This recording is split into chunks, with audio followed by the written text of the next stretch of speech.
सभी विद्यार्थियों का हार्दिक स्वागत। आज हम लोहिया महाविद्यालय के YouTube चैनल पर जो पढ़ने जा रहे हैं वो है हिंदी साहित्य का प्रथम प्रश्न पत्र, और इसमें भी अपन सप्रसंग व्याख्या करेंगे। आपकी इस पुस्तक में, जिसका नाम है आधुनिक हिंदी कविता संकलन, इस संग्रह में बहुत से कवियों की रचनाएं हैं और अपन पढ़ रहे हैं इसमें जयशंकर प्रसाद रचित पेशोला की प्रतिध्वनि। यह एक जटिल कविता है, इसलिए मैं आपको समझा रही हूँ। आप ध्यान से पढ़ें और इसको याद करने की कोशिश करें, इसकी पंक्तियों को याद करने की कोशिश करें, जो आपके प्रश्न बनाने में बहुत काम आएगा। तो पेशोला की प्रतिध्वनि जो है वो ये एक आख्यान गीत है, और पेशोला की प्रतिध्वनि कविता लहर काव्य संग्रह में संग्रहित है। इसमें महाराणा प्रताप के अंतिम समय का दृश्य उपस्थित किया गया है। महाराजा उदय सिंह की मृत्यु के बाद महाराणा प्रताप मेवाड़ के सिंहासन पर विराजमान हुए थे।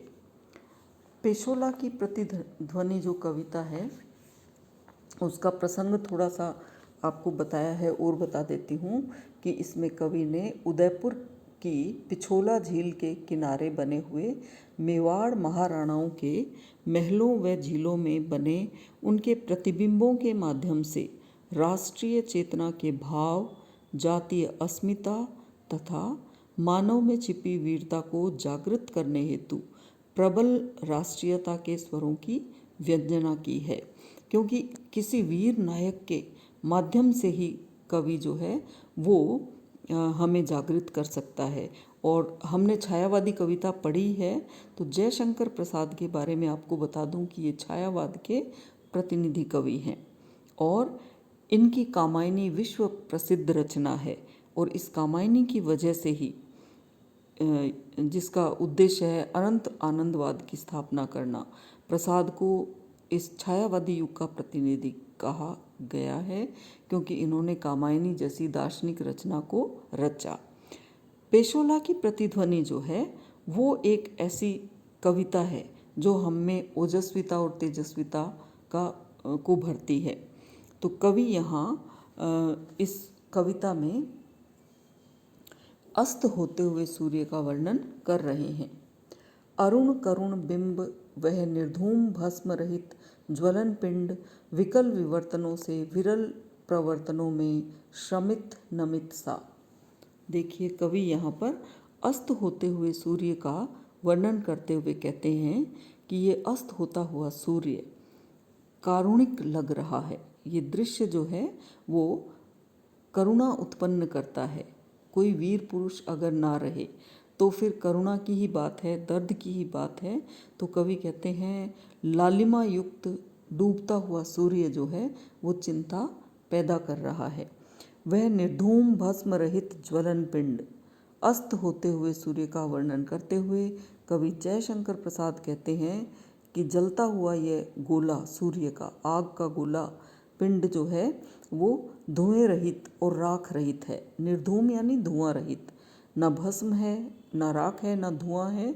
और ये पिंड जो है वो धीरे धीरे आसमान में तिरोहित होता जा रहा है। कवि अपने पीड़ा को व्यक्त करते हुए कहते हैं सूर्य के माध्यम से, विरल प्रवर्तनों से श्रमित नमित सा। ये सूर्य जो है इसने बहुत चक्कर काटे हैं, बहुत परिश्रम किया है, लगातार चक्कर काटे हैं। और अब जो है प्रवर्तनों यानी नए विचारों, विवर्तन यानी चक्कर, बहुत चक्कर काटे, लेकिन अब जो है नए विचारों की आवश्यकता है जो विरल है, कम है। अब कोई ऐसा व्यक्ति आगे आए जो कि प्रण ले कि राष्ट्रीय एकता के लिए, अस्मिता के लिए कुछ करे, कोई वचनबद्ध हो।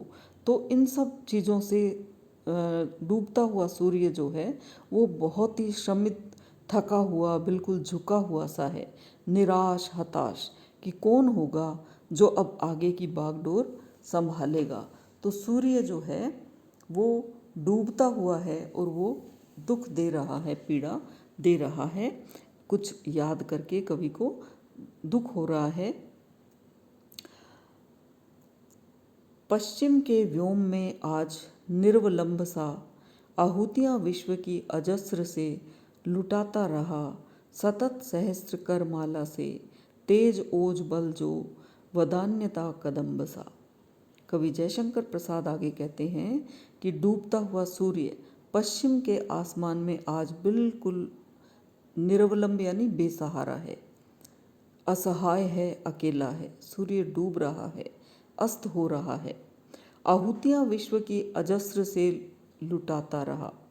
कवि कहते हैं कि आहुतियाँ क्या होती है? हवन में जो सामग्री प्रयुक्त करते हैं, तो यहाँ सूर्य के माध्यम से प्रतीकात्मक रूप से कवि कह रहे हैं, ये जो सूर्य उदित होता है तो अपने 1000 किरण रूपी हाथों से, अपनी किरण मालाओं से, सतत यानी निरंतर अपनी किरण मालाओं से, किरण जैसे हाथों से विश्व को रोशनी लुटाता रहता है।